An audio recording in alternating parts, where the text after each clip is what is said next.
Bom, então, dando prosseguimento, né, à nossa conversa, estamos agora na segunda parte desse nosso bate-papo. E agora a gente quer entrar para a parte dessa continuidade mesmo do blog.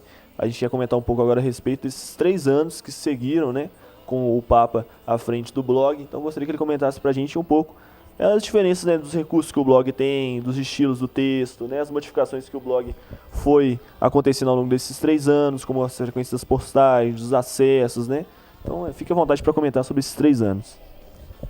Pois bem, depois do primeiro ano, o blog passou a ser falado dentro da mocidade, né? As pessoas, não só da mocidade, mas às vezes um diretor da casa parava a gente no corredor. Olha, eu vi a matéria da festa junina no blog, parabéns, ficou muito bom. Então nós percebemos que o blog cresceu muito. E aí foi interessante porque a gente descobriu através de uma ferramenta que existe na internet, que é o contador de acessos. Aí a gente passou a mensurar o número de acessos diários que o blog tinha. Então a gente passou a ter uma ideia que o blog tem aí, inicialmente ele tinha entre 20 e 22 acessos média por dia. Hoje, por exemplo, o blog ele dá uma média de 60 acessos por dia, só para a gente ter uma ideia o tanto que o blog cresceu na média de acessos. Mas à época a gente, percebendo esse número, falou, olha, vamos investir mais nisso daí, vamos fazer mais divulgações. E a questão de blog é o seguinte, quanto mais ele é atualizado, mais é visitado. Porque se você entra num blog que não está atualizado, a pessoa entra 1, 2, 3 vezes, está a mesma notícia. Agora, quando ela entra nessa ferramenta e olha, modificar, já entraram notícia nova, entrou uma informação nova, isso é um incentivo para que a pessoa entre no blog. Então a gente começou a aumentar a frequência de postagens. E é aí que a gente até também incentivou mais a participação do jovem. Né? Na primeira parte nós comentamos, você comentou rapidamente, sobre o Fala Rapaz, que é uma seção do blog em que o próprio jovem escreve o artigo. A gente passou a incentivar mais isso, né, para que a pessoa participasse mais e essa interação ficou maior. Então aí o número de postagens aumentou. Tanto é que hoje o blog, semanalmente, ele tem uma média de 4 postagens por semana. Ele está sendo atualizado constantemente. E a gente é uma alegria nossa que até hoje eu percebo que o blog da Mocidade do Célia é um dos blogs mais atualizados assim da internet, comparando com outros blogs mesmo. A gente percebe que ele tem, né, essa atualização constante, que facilita muito a divulgação do trabalho da Mocidade. Então, dando prosseguimento também no sentido da proporção que o blog foi tomando, né? Então a gente sabe que inicialmente ele tinha esse objetivo de divulgação da mocidade, dos eventos da mocidade. Queria que você comentasse a respeito dessa proporção que o blog foi tomando, até mesmo, principalmente, extra Célia, extra mocidade, né? Essa proporção que foi tomando, se você dimensionava que ele chegasse nisso, não é ou não? Inicialmente o nosso blog era bem caseiro, ele ainda é um blog simples, que é uma característica que eu considero muito positiva do nosso blog.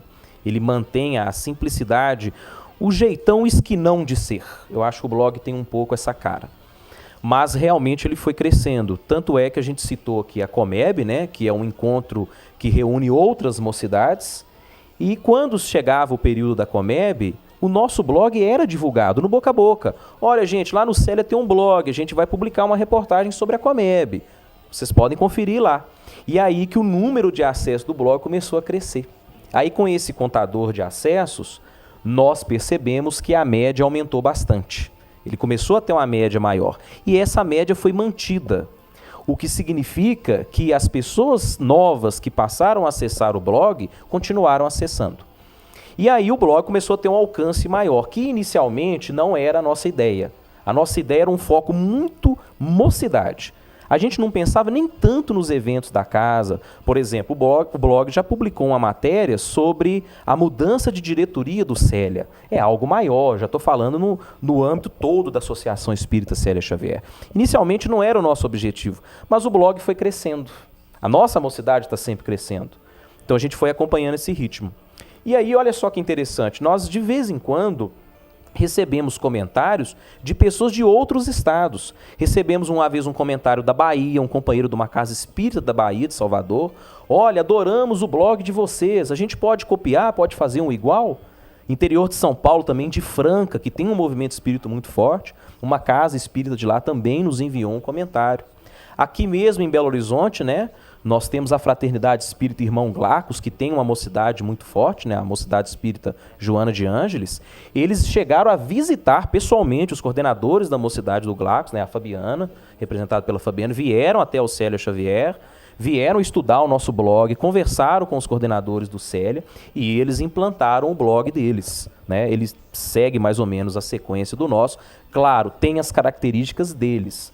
Então isso é muito interessante, né? A gente perceber a importância dessa ferramenta e outras casas espíritas descobrindo esse potencial da internet.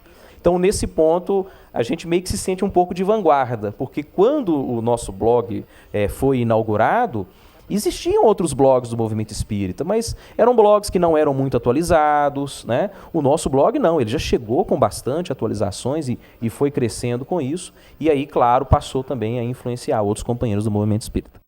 Tá-se a respeito de, também, novamente, de casos, né, que também que podem ter sido marcantes nesses 3 anos, que você lembra aí, que você viu que a mocidade cada vez mais passou a se identificar com o blog e comentários que você recebeu, né? Essa questão mesmo da história mesmo do blog.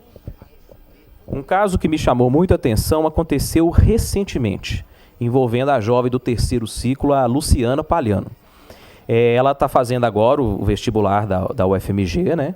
E tem o comprovante do Enem, que equivale agora à primeira etapa. Então, onde ela mora, o endereço deles não foi atualizado pela prefeitura. Então, o que aconteceu? O recibo dela, para ela poder fazer o vestibular, né, aquele comprovante de inscrição, ele foi parar em outro endereço. Aí essa senhora que recebeu olhou, não conhecia a Luciana, não sabia quem era. Ela pegou o nome da Luciana Palhano, digitou o nome dela completo na internet, no Google. O que o Google fez? Ele encontrou o blog da Mocidade, porque provavelmente a Luciana já participou dos eventos da Mocidade, ou interativas, né? Tinha lá a lista de nomes, que a gente coloca a lista dos participantes.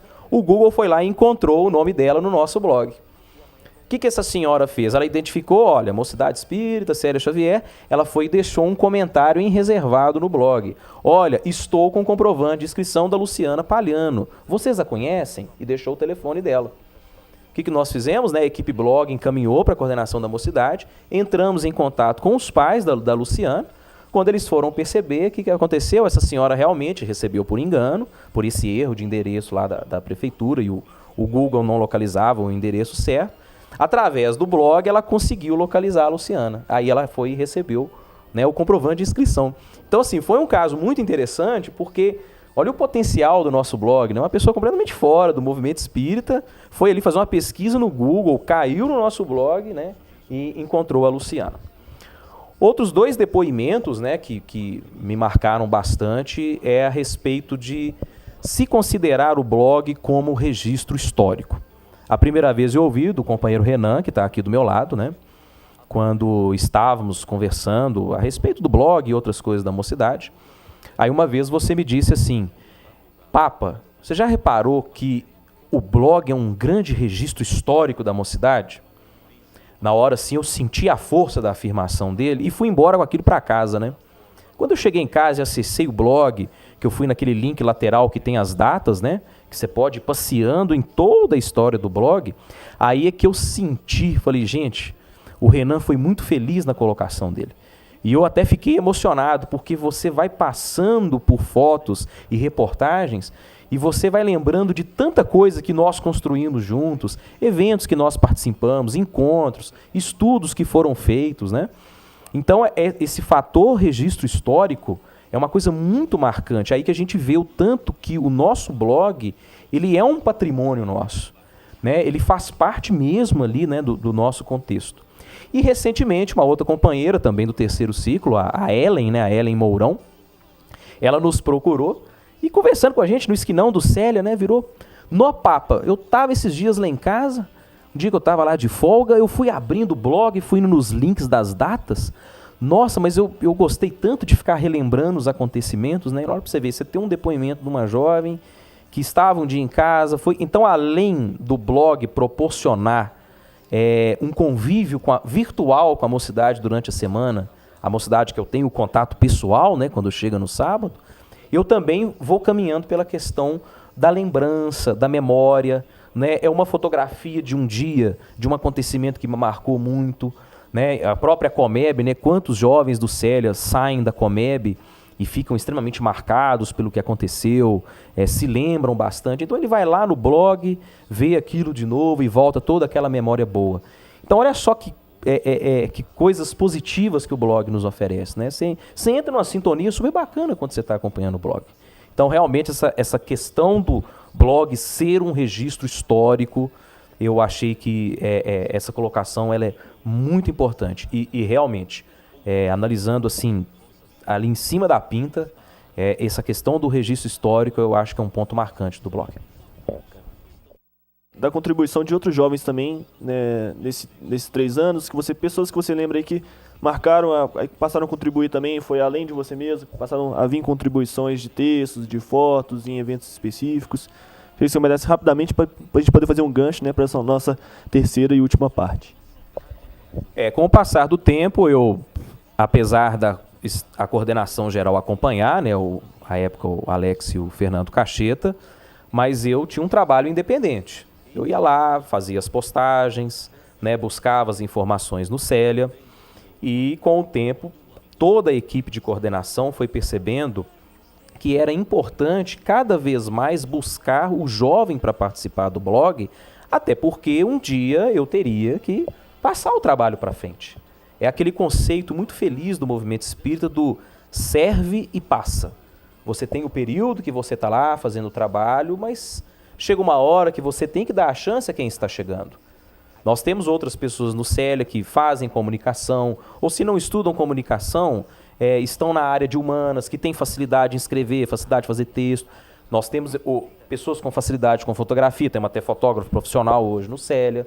Então a gente vai percebendo que os jovens vão crescendo, vão entrando no mercado de trabalho, vão ficando mais maduros. Então chega um momento que você precisa abrir portas para novos talentos tomarem conta daquela ferramenta. Então a gente cada vez mais passou a incentivar, né, aquela sessão que a gente já citou aqui, o Fala Rapaz. E especificamente há 2 anos, em 2008, quando a mocidade completou 40 anos, ela teve aquele grande evento no Lar Espírito Esperança, que reuniu, né, os mocidandos antigos com os atuais mocidandos. E aí aconteceu uma experiência muito interessante, que o companheiro, o Flávio Gonçalves, né, do 4º ciclo, ele ficou responsável pela cobertura e tinha também da coordenação a Cris, que acompanhava o Flávio. Então ficou essa dupla, né? E o Flávio ali já como um potencial futuro participante aí da organização do blog, né? Então ele fez a cobertura, tirou fotografias, ele junto com a Cris buscaram, né, os aspectos históricos da mocidade. E nesse momento, eu, Papa, simplesmente acompanhava de longe. Né? Eles é que postavam, o próprio Flávio, né, até por ele ser da área de computação, ele tinha uma facilidade muito grande, até maior do que eu, de acessar o blog por dentro, as suas ferramentas de postagem. Então, a partir dali, foi um sucesso a cobertura dos 40 anos, né? Emocionou as pessoas mais antigas, da época mais antiga, que viam as fotografias, né? Nossa, viam os textos, rememoravam, né, o que aconteceu. Então, esse trabalho do Flávio junto com a Cris foi um trabalho muito marcante e que já inseriu aí, né, um novo jovem potencial para ser um responsável aí pelo blog, que é o que vai acontecer. Hoje nós temos uma equipe de 5, né? O Flávio aí tem um status, né, de coordenador da equipe, apesar que a equipe trabalha muito em igual, o que eu acho muito importante na coordenação hoje do blog, né? Os 5 ali estão juntos, mas, né, o Flávio ele tem ali como a pessoa central responsável, e esse trabalho começou nessa experiência aí do 40 anos. Bacana. Então, ficamos por aqui então nessa terceira parte, essa nossa segunda parte, né? Vamos caminhar agora para a terceira parte. Então, espero que vocês estejam aproveitando aí esses momentos aí dessa nossa conversa.